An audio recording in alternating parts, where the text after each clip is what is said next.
Okay, so let's go back to the complexity problem. See, I actually think it's in some sense, it's the fundamental problem. When you read about the terror management theorist types, they think that death is the fundamental problem. And that's a good argument because it's definitely a fundamental problem, but I think it's a subset of the complexity problem. And the reason I think that is because sometimes people's lives become so complex that they'd rather be dead. And the reason they seek death through suicide is to make the complexity go away, because complexity causes suffering if it's uncontrolled. You know, things just get beyond your control. And that can happen, you know, if you're hit by 3 or 4 catastrophes at the same time. You know, maybe you have, oh, the political system collapses, there's hyperinflation, you lose your job, and you have someone that you love or 2 people die, and maybe you get cancer, something like that. Like that, those things happen to people, and they just think, well, there's no getting out of this, like it's just too much. And you know, one of the things that's very interesting about being a psychologist is that what you learn if you're going to be a psychologist is that people come to you with mental illnesses, and that's almost never true.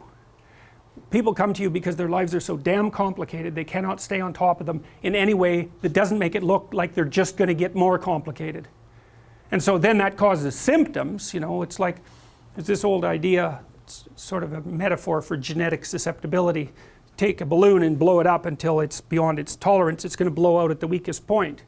Well, that's sort of what a genetic susceptibility is. If I just keep adding complexity on top of you, at some point you'll blow out at your weakest point. You know, maybe you'll get physiologically ill, maybe you'll start drinking, maybe you'll develop an anxiety disorder, maybe you'll get OCD, maybe you'll get depressed, whatever. There'll be something about you that's the weakest point, and if I just push, that's where you'll blow out. So that's a mental illness, but those things almost never just happen. Sometimes, but not very often. Usually people have just been hammered like 2 or 3 different ways, and then they collapse in the direction of their biological weakness, and then maybe you put them back together, but it's almost always a complexity related phenomena rather than a mental illness related phenomena. Not always, but almost always. So, okay, so now you got this complexity problem, and you think, well, you deal with it conceptually, and that's sort of akin to the idea that it's belief systems that protect you from death anxiety. The ideas are roughly comparable, but again, that's wrong.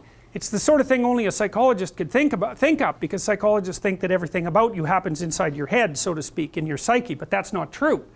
There's a huge chunk of you that's outside of you completely. And so this is a really good example. Like, you know, we know the oldest cities. This is a medieval city in France, a beautiful old city. Old cities were walled, and the reason for that was because they were places of wealth, and if you didn't put walls around them, then other people would come in and steal everything and kill you. So like having some walls was a good idea, like the same as having walls in your house is a good idea. Walls between your rooms are a good idea, or borders between categories are a good idea. And so part of the way you simplify the world is by building walls around your space, because then a whole bunch of things can't come in, and so you don't even have to think about them. It's not conceptual, it's practical. And so, and you know, one of the things I think I figured out recently is the fundamental political difference between people. And it looks to me like the fundamental political difference is how many walls should there be around your stuff? And the ultimate liberal answer is 0. And the ultimate conservative answer is, well, bring on those walls, man. And what's interesting about both those perspectives, first of all, is that there's temperamental contributions to them, and second, that they're both valid. So one of the mysteries, I believe, that permeates psychometric psychology right now is why the temperamental factors that influence politics are those particular temperamental factors. So there's 5, let's say, right? This classic big 5: extroversion, neuroticism, agreeableness, conscientiousness, and openness. Well, the biggest predictors of political allegiance, forget about the politically correct types for a minute, but on the liberal to conservative axis is that the liberals are low in conscientiousness and high in openness, and the conservatives are high in conscientiousness and low in openness. And so then you think, well, why those 2 traits? That's the first question. And the second question is, why those 2 traits together, given that they're not very highly correlated, right? They're really quite independent. So why do they covary along the political axis? And I think this is the reason. I think it's exactly that, is that open people like to live on the periphery of boundaries. And they like to break boundaries between things because interesting things happen when you think a different way, when you think outside of the box, so to speak. That's what open people do. They always think outside of the box, no matter what box you put them in.